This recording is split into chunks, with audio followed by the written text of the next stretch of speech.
తాకట్లో ఉన్న మీ బంగారాన్ని విడిపించి ఆ రోజు ఆన్లైన్ రేటుకి కొంటాం. Sharma gold company. నమస్తే, వెల్కమ్ టు సుమన్ టీవీ. నేను పద్మిని. ప్రస్తుతంతో పాటు ప్రముఖ ఆధ్యాత్మికవేత్త, దత్త ఉపాసకురాలు, శ్రీపాద శ్రీవల్లభ దత్తపీఠం వ్యవస్థాపకురాలు శ్రీమతి లతా దత్త గారు మనతో పాటు ఉన్నారు. మాట్లాడదాం. అక్క నమస్తే. అక్క నమస్తే పద్మిని.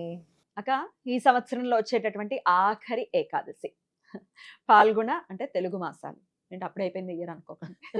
తెలుగు మాసాల్లో పాల్గొన మాస బహుళపక్ష ఏకాదశి రేపు ఆదివారం 15వ తారీఖు పాపమోచని ఏకాదశి వచ్చేస్తోంది. ఈ ఏకాదశి వైశిష్ట్యం ఏమిటి, ఎటువంటి సమస్యల నుంచి బయటపడచ్చు ఏకాదశిని ఆచరిస్తే, ఇవన్నీ ఒక్కసారి మీ ద్వారా.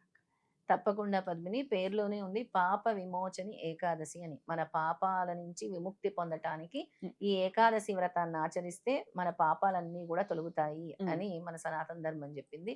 అలాగే భార్యాభర్తలు మనస్పర్ధలు తొలగడానికి, భార్యాభర్తలు విడాకుల వరకు వెళ్ళిన వారు కూడా ఈ వ్రతాన్ని ఆచరిస్తే మళ్ళీ వాళ్ళు కలవటం అనేది జరుగుతూ ఉంటుంది. అలాగే భార్యాభర్తల మధ్య తెలియని ప్రేమ అనురాగాలు లేవు, అన్యోన్యత లేదు, ఎడముఖం పెడముఖంగా ఉన్నారు అనుకున్న వాళ్ళకు కూడా ఈ పాప విమోచన ఏకాదశి వ్రతాన్ని ఆచరించడం వల్ల భార్యాభర్తలు దగ్గర అవుతారు. ఎందుకంటే దీనికి ఒక కథ మన సనాతన ధర్మంలో చెప్పి ఉన్నారు.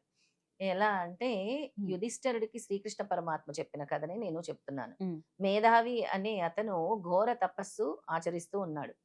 శివుడు కోసము ఘోర తపస్సు ఆచరిస్తూ ఉన్నాడు. ఆయనకి తపస్భంగం కలగజేయాలని ఇద్దరు అప్సరసలు వచ్చి తపభంగం చేయాలని చూశారు. కానీ ఒక అప్సరస అలసిపోయి వెళ్ళిపోయినా ఇంకో అప్సరస మాత్రం వదలలేదు. ఆవిడ పేరు మంజు ఘోష.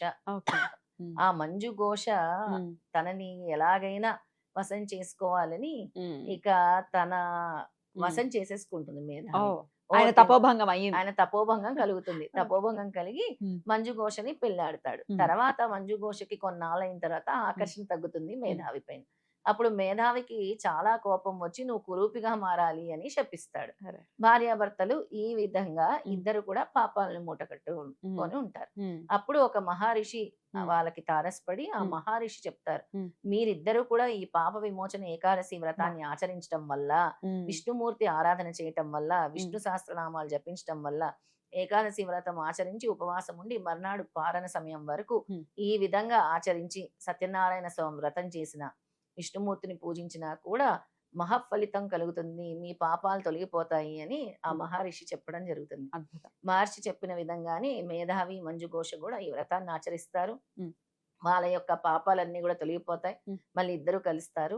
ఈ విధంగా భార్యాభర్తలు ఇద్దరు కూడా కలుసుకుంటారు. సో ఇది మనకి కూడా చెప్పకనే చెప్పడం ఇటువంటి కథలు శాస్త్రం చెప్తుంది. నువ్వు ఈ వ్రతాన్ని ఆచరించడం వల్ల నువ్వు కూడా ఇలా తెలుసో తెలియక ఒకరి మీద, అంటే మన కర్మబంధాలు కూడా ఉంటాయి. అంతే. ఎందుకు ఇలా గొడవలు జరుగుతున్నాయి, ఎందుకు నాకే ఈయన భర్తగా దొరికారు, నాకే ఎందుకు ఈవిడ భార్యగా దొరికింది, మాకు అసలు మ్యాచ్ అవ్వదు, నార్త్ పోల్ సౌత్ పోల్.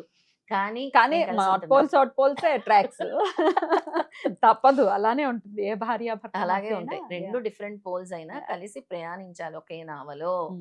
దానివల్ల పిల్లల్ని ఇబ్బంది పెట్టే విధంగా మనం ఉండకూడదు అని నేను చెప్తాను అనమాట. ఖచ్చితంగా. అయితే ఆ రోజు తప్పకుండా ఈ ఏకాదశి వ్రతాన్ని ఆచరించండి. అలాగే తులసి దళాలని సమర్పించండి, తులసి మాలను సమర్పించండి. అలాగే ఆ రోజు ఎవరైనా సరే, ఆదివారం వచ్చింది మనకి, ఆ రోజు పసుపుని ఎవరైనా డొనేట్ చేసినా కూడా చాలా మంచి ఫలితాలని. గుళ్ళో డొనేట్ చేయమంటారా? గుళ్ళో డొనేట్ చేయొచ్చు పసుపు. ఇక్కడ మీ పీఠంలో అయినా ఇవ్వచ్చా? మన పీఠంలో ఇవ్వచ్చు, మన పీఠంలో ఇవ్వచ్చు. గురు అనుగ్రహం, విష్ణుమూర్తి అనుగ్రహం లభిస్తుంది. ముఖ్యంగా ఆ రోజు పసుపు రంగు వస్త్రాలు ధరించాలి. ఇక ఆ రోజు సత్యనారాయణ స్వామి వ్రతాలు ఆదివారంతో కూడి వచ్చింది. ద్విపుష్కర యోగం కూడా వచ్చింది. అందుకే ఆ రోజు సత్యనారాయణ స్వామి వ్రతాలు ఆచరించవచ్చు, విష్ణు సహస్రనామాలు పఠించవచ్చు, దత్తాత్రేయ స్వామి స్తోత్రాలు పఠించవచ్చు, దత్తమాలా మంత్రము, లేదా నేను చెప్పిన దత్త హృదయము, ఇవన్నీ కూడా ఉన్నాయి. ఇవన్నీ కూడా మీరు పఠించవచ్చు. అలాగే ఈ పసుపుని మాత్రం దానం చేయటం. ఎంత డొనేట్ చేయమంటారు పసుపునైతే? కిలో పావు. చక్కగా ఆడించిన శ్రేష్టమైనటువంటి పసుపుని గనక మనం ఇస్తే ఫలితం ఎక్కువ ఉంటుంది. గురువు అనుగ్రహం ఉంటుంది. ఆ రోజు గురువు అనుగ్రహము సంపూర్ణంగా ఉంటుంది అనమాట. బయట దొరికి కొన్ని పసుపులక్క చూస్తూ ఉంటే జస్ట్ ఎల్లో కలర్ ఉంటుంది అంతే. అసలు దాంట్లో ఇదే లేదు, అసలు ఫ్రేగ్రెన్స్ ఏమి ఉండట్లా. అందుకని అంటున్నా, ఆడించి ఇస్తే ఇంకా ఆర్గానిక్ గానే ఆడించింది గాని ఇస్తే మంచిది. పసుపు కొమ్ములు ఉంటే పసుపు కొమ్ములతో ఆడించి ఇస్తే కూడా చాలా మంచి, చాలా మంచి, అద్భుతం. పసుపు కొమ్ములు ఇచ్చినా పర్వాలేదు. అవునా? ఓకే. అయితే అక్క ఏకాదశి అంటే ఉపవాసం అనేది ఖచ్చితంగా తెలిసినటువంటి విషయమే. మరి ఆ రోజంతా భార్యాభర్తలు ఇరువురు ఉపవాసం ఉండి స్వామివారిని కొలవటం అనేది చేయాలంతేనా? ఇరువురు ఉపవాసం ఉండి కొలిస్తే మంచిది.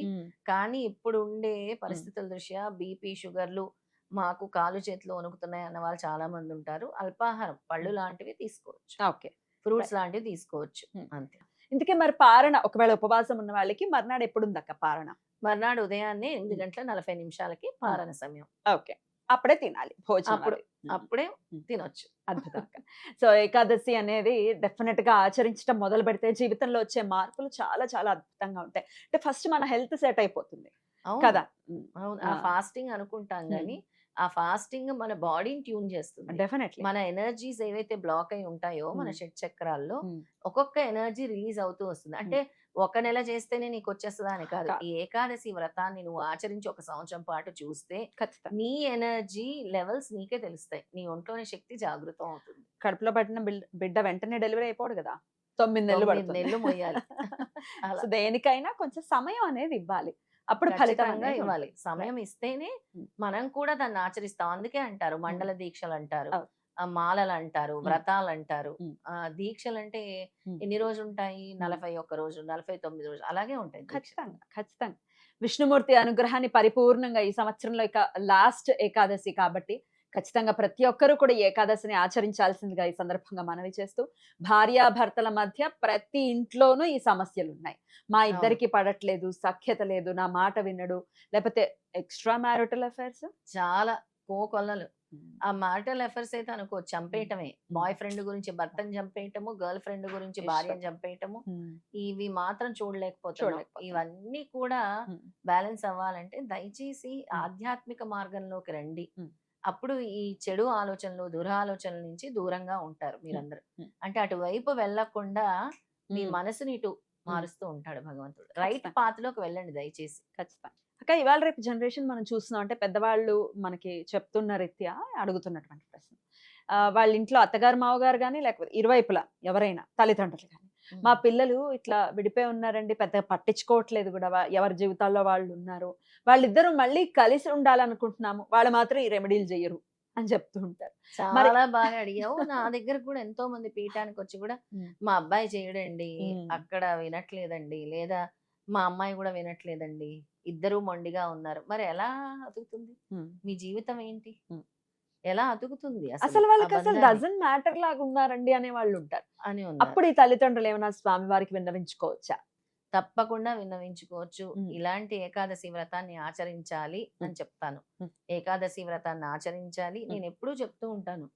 మీరు చిన్న చిన్నవి చేస్తే కూడా పెద్ద ఫలితాలు మనకి స్వామిస్తాడు అని ఖచ్చితంగా. చెప్తుంటాను. దాన్ని ఆచరించడం వల్ల ఆ రోజు ఏకాదశి వ్రతాన్ని అంటే ఉపవాస దీక్ష, సత్యనారాయణ స్వామి వ్రతము, అలాగే తులసిమాల, ఈ పసుపు ఇవన్నీ చేస్తే ఖచ్చితంగా వాళ్ళకు మార్పు అనేది. అంటే ఈ ఒక్క రోజు ఏకాదశి వ్రతం కాదు, ఆచరించండి. ప్రతి నెల వచ్చే ఏకాదశిని ఆచరించండి. ఖచ్చితంగా కానీ ఇది మార్పు. ప్రత్యేకంగా భార్యాభర్తల కోసం కాబట్టి మనం చెప్తున్నాం. అద్భుతం అక్క. చాలా చక్కగా తెలియజేశారు. ఖచ్చితంగా వచ్చేటటువంటి పాప విమోచని దాని గురించే కాదు, పాపాలు కూడా ప్రక్షాళన అయ్యేటటువంటి ఏకాదశి అయితే కాబట్టి పద్మిని చిన్న రెమెడీ చెప్దాం చెప్తారా? అనుకొని మర్చిపోయాను. పసుపు మేము ఇవ్వలేము అనుకునే వాళ్ళు పసుపు కొమ్ములు తీసుకోండి, చక్కగా మాల కట్టండి.